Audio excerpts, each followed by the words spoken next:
The sea has always stirred in humans both awe and fear. It holds countless secrets within its depths, from sunken treasures to civilizations erased by time. Among these mysteries, none is more haunting than the legend of Atlantis, a mighty, wealthy, and advanced empire said to have vanished in a single fateful night. The origins of this legend trace back to Plato, the Greek philosopher who lived more than 2,000 years ago. In his works Timaeus and Critias, he described Atlantis as a vast island lying beyond the Pillars of Hercules, today known as the Strait of Gibraltar. The central city of Atlantis was built in a concentric ring design, alternating circles of land and water linked by canals, surrounding a magnificent temple dedicated to Poseidon. Its walls were adorned with gold, colossal bridges stretched toward the sea, and the mysterious metal Orichalcum shone like fire, making Atlantis a symbol of prosperity. But Plato did not speak only of wealth. He emphasized that in the beginning, the Atlanteans lived with justice and virtue, yet over time they became arrogant and greedy. Their empire sought to conquer the world, and ultimately, according to Plato, in a single day and night of misfortune, Atlantis was swallowed by the sea. Nothing remained but the endless waves. What makes the story remarkable is that Plato did not present Atlantis as a religious myth, but as though it were a historical event. He claimed the account originated from Egyptian priests, passed down across generations. This is why, for millennia, scholars, explorers, and even proponents of the Ancient Astronaut Theory have continued to debate. Was Atlantis real, or merely an allegory? For Americans, the legend took on a special significance. In the 19th and 20th centuries, writers like Ignatius Donnelly and the prophet Edgar Cayce transformed Atlantis into part of the national imagination, not just a lost city, but the source of all civilizations. And even today, in an era of climate change, conflict, and runaway technology, Atlantis still echoes as a timeless warning that any empire, no matter how powerful, can collapse if it loses the balance between strength and morality. Atlantis did not exist only in Plato's writings. What makes the legend so extraordinary is that it seems to echo across the myths of many different cultures, spanning continents. Like a kind of collective memory, peoples separated by vast distances and eras tell similar stories. A mighty civilization, ultimately swallowed by natural catastrophe and divine punishment. In India, ancient epics speak of Dwarka, a magnificent city built by the god Krishna, which was eventually claimed by the sea. In South America, the Maya recount in the Popol Vuh the repeated destruction of human ages by fire, flood, and earthquakes, much like the fate of Atlantis. Across the Pacific Ocean, legends of Mu or Lemuria describe a vast continent that sank beneath the waves, its memory preserved in the traditions of Hawaii and Polynesia. Even in Northern Europe, Norse mythology in the Edda recalls a golden age of the gods, destroyed in Ragnarok, a global cataclysm reminiscent of Atlantis' fall. And in Africa, the Dogon people tell of ancestors who came from the star Sirius, leaving behind a sunken continent to bring astronomical knowledge to humankind. The common thread in these stories is not just catastrophe, but the suggestion that our present civilization may not be the first to reach great heights. Before us, there may have been empires of glory, wiped away either by nature or by their own arrogance. For modern Americans, these parallels carry an irresistible fascination. They raise the possibility that Atlantis was not merely a Greek legend, but a global memory, remembered under different names. In this way, Atlantis becomes a universal archetype, a warning that any civilization, whether in India, South America, Europe, or even America itself, may share the same fate. Perhaps it is this universality that keeps Atlantis alive. It is not just a lost city, but a global metaphor of the fragility of civilization, of the eternal cycle of rise and fall, and of a lesson every generation must learn. If Atlantis were merely a philosophical allegory, it might have long since been forgotten. But what keeps the legend alive are the archaeological traces beneath the sea, discoveries that make people believe Plato may have based his account on historical truth. One of the most sensational pieces of evidence appeared in 1968 at Bimini in the Bahamas. Divers discovered a strange formation of hundreds of rectangular limestone blocks, aligned in long rows, curving into the deep ocean. Immediately, followers of Edgar Cayce's prophecy proclaimed this was the Atlantis Road. Scientists argued it was only a natural geological phenomenon, limestone fractured and eroded over time. Yet for dreamers, the Bimini Road remains vivid proof that a lost civilization once stood there. In Japan, in 1986, divers off the coast of Yonaguni found massive underwater structures resembling steps and pyramids. Some researchers argued they were artificial, the ruins of a prehistoric civilization drowned by tsunamis. Many geologists dismissed this, insisting they were simply natural rock formations. Still, the images of Yonaguni continue to fire the imagination, hinting that an entire sunken city might lie beneath the waves. Even in the Mediterranean, archaeology has uncovered sunken cities in Greece and Egypt.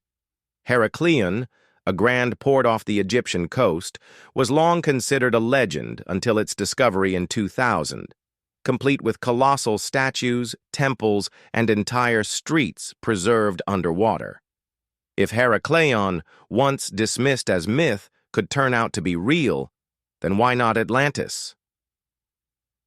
These discoveries, whether natural or man-made, have turned the ocean into a vast archive of human memory.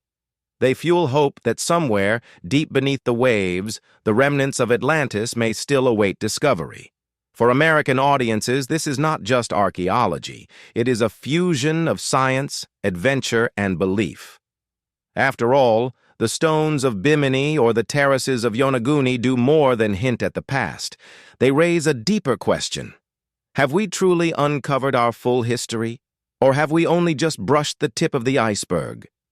In the imagination of countless generations, Atlantis has never been just a mythical city, but also the keeper of technologies far beyond its time, so advanced that modern humanity has yet to reach them. This very aspect has turned Atlantis into the symbol of a lost, advanced civilization, fueling endless debates. Was Plato merely speaking in allegory, or was he referring to a real empire that once possessed superior science? According to Plato's description, the Atlanteans built their city with rare metals such as gold, silver, and, most intriguingly, Orichalcum, a radiant metal whose true nature remains uncertain to this day. Many theorists suggest it was not just an ordinary alloy, but perhaps a form of energetic material, capable of storing or transmitting power. This has inspired speculation that Atlantis may have developed systems of energy akin to electricity or crystal power tens of thousands of years ago. Another popular hypothesis claims that Atlantis harnessed giant crystals as energy sources. These crystals, embedded within towering structures, supposedly absorbed and amplified solar energy or Earth's magnetic field, providing light and power for the entire city. This vision was famously mentioned in the prophecies of Edgar Cayce and later echoed in numerous films and works of science fiction. The comparison becomes especially striking when set alongside other monumental structures, Egyptian pyramids, Stonehenge in England, or Machu Picchu in Peru, whose construction methods remain a matter of controversy even in modern science. Many ask, could the technologies behind these wonders have stemmed from the same source of knowledge, from a civilization that vanished long ago? What fascinates American audiences is not only the archaeological curiosity, but also the cautionary dimension of Atlantis, that technology far ahead of its time does not always bring salvation, it can also lead to destruction. If the Atlanteans truly possessed such power, it may have been their very abuse of it, their loss of control, that doomed their city to sink beneath the waves. And this is the enduring strength of the legend. Atlantis is not only a dream of transcendent technology, but also a mirror warning us, in an age of AI, weapons of mass destruction, and global energy, that knowledge without ethics inevitably turns into a double-edged blade. In Plato's account and the legends woven afterward, the Atlanteans were not merely ordinary people. They were described as the descendants of Poseidon, god of the sea, and a mortal woman. From this lineage, the kings of Atlantis were believed to carry semi-divine blood, endowed with strength, wisdom, and knowledge far beyond that of humankind at the time.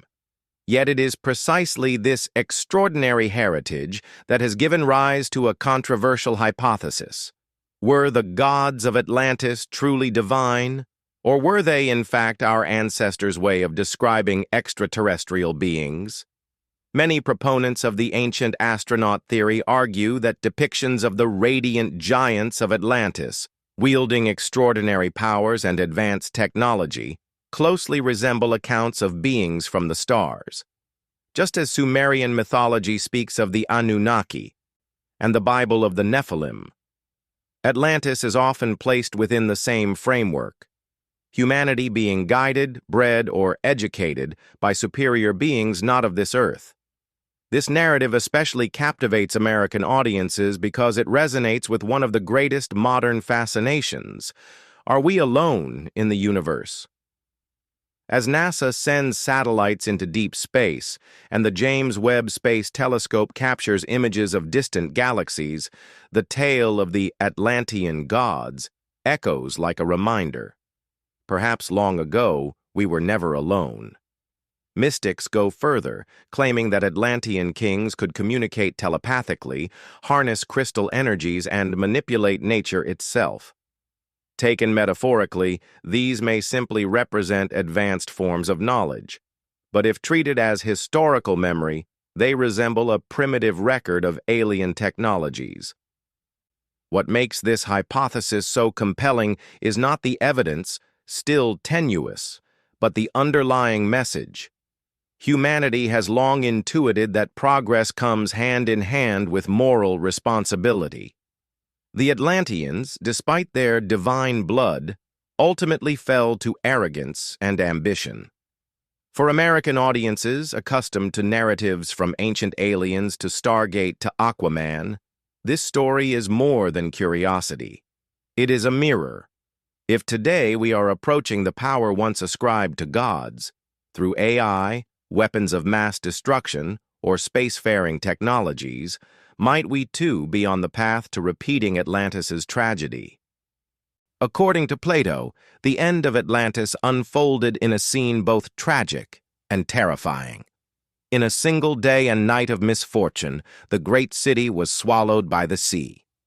The question that has haunted humanity for millennia is this: what truly happened?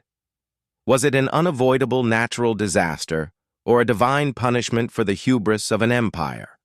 Some modern scientists lean toward natural explanations. They suggest that Atlantis's destruction may have been linked to the violent upheavals at the end of the Ice Age, when global sea levels rose and earthquakes and volcanic eruptions submerged many coastal regions. For instance, the massive eruption of Santorini around 1600 BCE wiped out the flourishing Minoan civilization, clear proof that a prosperous city can vanish overnight in a catastrophe. If it happened in Greece, why not also to Atlantis? Mystics, however, view the event through another lens, as a punishment from the cosmos. In the legends, the Atlanteans initially lived in peace and justice, but later grew greedy, warlike, and betrayed the very values they once upheld. It was this corruption, Plato suggests, that caused the gods to turn away. The imagery of tsunamis and furious storms drowning Atlantis has been read as a sacred retribution against a civilization that had lost its soul. For modern American audiences, this duality is particularly compelling. It resonates with two pressing fears. On one hand, natural disasters fueled by climate change, storms, rising seas, earthquakes, and on the other, humanity's self-inflicted punishment through technological excess, environmental destruction, and war. In both scenarios, Atlantis becomes a warning that prosperity does not guarantee survival. The most frightening lesson is not that Atlantis perished, but that history repeats itself. From Rome to the modern empires of today, whenever humanity forgets its limits, disaster follows. If Atlantis truly existed, its legacy does not lie in ruins beneath the sea, but in the question it poses to us. Are we heading toward our own day and night of doom? Atlantis does not exist only in philosophy or speculative archaeology. It has also become a central source of inspiration for Western mysticism and secret societies. For these groups, Atlantis is not a lost city, but the birthplace of hidden knowledge, a treasury accessible only to those who have been initiated. In the 19th century, the mystic Helena Blavatsky, founder of Theosophy, declared that Atlantis was the homeland of a root race. She believed that the Atlanteans once possessed supernatural powers such as telepathy, the ability to travel between realms, and crystal-based technologies. Yet it was their abuse of this power that brought about their downfall. Her ideas spread widely, deeply influencing Western spiritual movements and seeding the public imagination with the belief that modern humanity is merely the remnant of a glorious lost age. Secret societies such as the Freemasons and even European occult groups of the 20th century frequently invoked Atlantis in their rituals and symbols. To them, Atlantis represented the archetype of the ideal city, a place where wisdom and power were preserved through generations by means of cryptic codes and esoteric imagery. Some scholars even suggest that the concept of sacred architecture in European cathedrals, castles, and even modern cities owes something to the Atlantean model. In the United States, the connection between Atlantis and mysticism became especially powerful through the figure of Edgar Cayce. In his Sleeping Prophecies, Cayce claimed that many contemporary Americans were reincarnated souls of Atlanteans.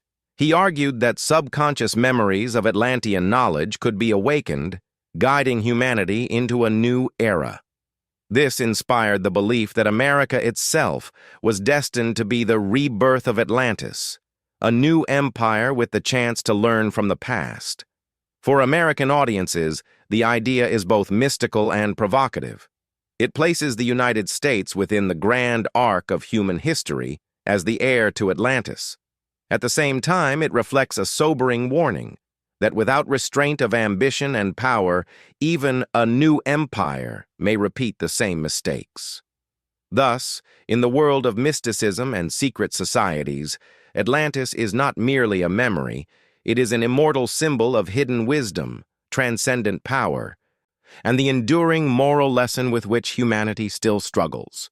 If Plato planted the first seed, it was popular culture that allowed Atlantis to take root and bloom in the modern imagination.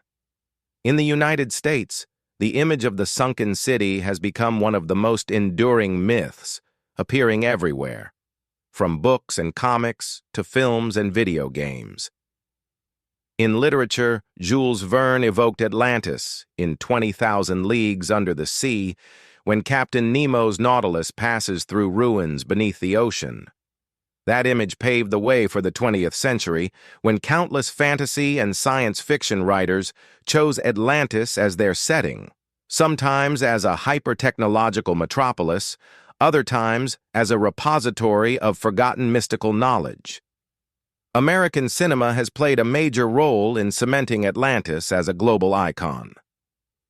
Disney made a striking impression with its animated film Atlantis, The Lost Empire, 2001, an adventurous journey mixing archaeology, science fiction, and mythology. More recently, in the superhero universe, DC's Aquaman reimagined Atlantis as an undersea empire of advanced technology, turning it into a spectacular yet relatable world for younger audiences. Television has joined in as well.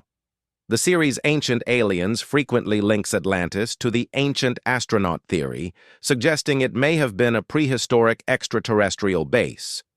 Meanwhile, documentary channels like the History Channel and National Geographic present Atlantis as an archaeological mystery, blending science with speculation. This variety of storytelling has ensured that the legend maintains its place in the public imagination. Nor is Atlantis confined to books and screens. It surfaces in music, art, and video games. From ABBA's songs invoking the lost city to blockbuster titles like Assassin's Creed or Civilization, Atlantis has become a cultural brand that transcends time. For American audiences, the allure of Atlantis in popular culture lies in its perfect blend. It is at once a thrilling adventure story and a profound allegory of ambition and collapse. Whether watching TV, picking up a novel, or playing a game, they are not only entertained, but reminded that, beneath every retelling, Atlantis whispers the same warning, "Be careful, for no empire is immortal." If Plato planted the first seed, it was popular culture that allowed Atlantis to take root and bloom in the modern imagination. In the United States, the image of the sunken city has become one of the most enduring myths, appearing everywhere, from books and comics to films and video games. In literature, Jules Verne evoked Atlantis in 20,000 Leagues Under the Sea when Captain Nemo's Nautilus passes through ruins beneath the ocean. That image paved the way for the 20th century when countless fantasy and science fiction writers chose Atlantis as their setting, sometimes as a hyper-technological metropolis, other times as a repository of forgotten mystical knowledge. American cinema has played a major role in cementing Atlantis as a global icon. Disney made a striking impression with its animated film Atlantis, The Lost Empire, 2001, an adventurous journey mixing archaeology, science fiction, and mythology. More recently, in the superhero universe, DC's Aquaman reimagined Atlantis as an undersea empire of advanced technology, turning it into a spectacular yet relatable world for younger audiences. Television has joined in as well. The series Ancient Aliens frequently links Atlantis to the Ancient Astronaut Theory, suggesting it may have been a prehistoric extraterrestrial base. Meanwhile, documentary channels like the History Channel and National Geographic present Atlantis as an archaeological mystery, blending science with speculation. This variety of storytelling has ensured that the legend maintains its place in the public imagination. Nor is Atlantis confined to books and screens. It surfaces in music, art, and video games. From ABBA's songs invoking the lost city to blockbuster titles like Assassin's Creed or Civilization, Atlantis has become a cultural brand that transcends time. For American audiences, the allure of Atlantis in popular culture lies in its perfect blend. It is at once a thrilling adventure story and a profound allegory of ambition and collapse. Whether watching TV, picking up a novel, or playing a game, they are not only entertained, but reminded that, beneath every retelling, Atlantis whispers the same warning, "Be careful, for no empire is immortal." If the legend of Atlantis has endured for more than 2,000 years, it is not because we have found it, but because the story carries a timeless message. For many, Atlantis is not simply a lost city. It is a mirror reflecting humanity itself. Plato wrote that the Atlanteans at first lived in justice and harmony with the gods, but as wealth and power grew, they became greedy, warlike, and arrogant. Their end came not from an external enemy, but from corruption within. This is what makes Atlantis unique. It is not merely a tragedy of the past, but a warning that echoes through every age.